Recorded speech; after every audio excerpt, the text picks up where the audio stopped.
Leclerc, bonjour. Bonjour.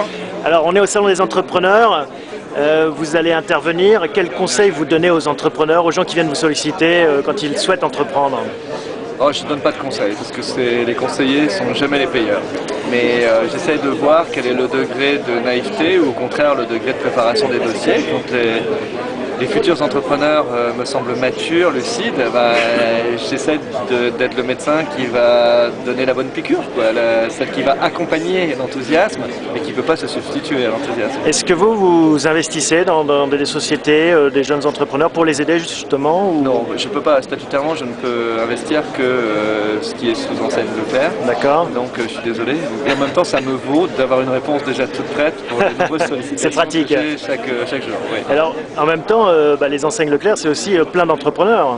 Finalement il faut avoir cette fibre quand on gère une grande surface. Ouais. Et là, quelles sont les qualités finalement? Bon, d'abord il faut avoir un projet. Ça ne sert à rien de vouloir être entrepreneur. Il faut avoir un projet en rapport avec les besoins sociaux, ou dans certains produits c'est l'offre qui fait la demande, en tout cas avec la pertinence préalable du projet par rapport au possible. Hein. Et donc trop d'entrepreneurs veulent le statut mais non pas forcément le projet. Ça c'est vraiment important, c'est la condition sine qua non. La deuxième c'est de se dire qu'on part pour la galère.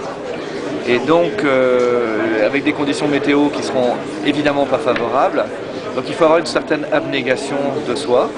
Ce qui ne veut pas dire qu'il ne faut pas avoir l'idée de la jouissance dans l'idée du but atteint, mais on sait qu'il faut savoir que ça va être dur, il y aura des grains. Voilà.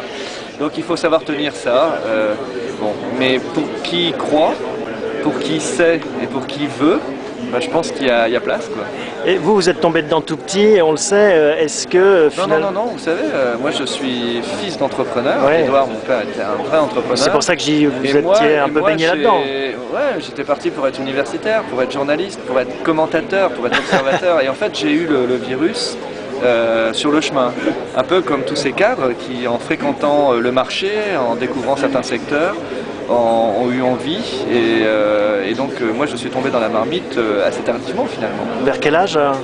On va dire vers 30 ans, 35 ans. C'était le chemin de Damas, un peu la révélation? Non, ça a été progressif. C'était d'abord l'envie d'en être, Ouais. ensuite la pré-science, la pré-cognition d'un certain nombre de besoins. Et c'est là où je me suis senti une âme d'entrepreneur.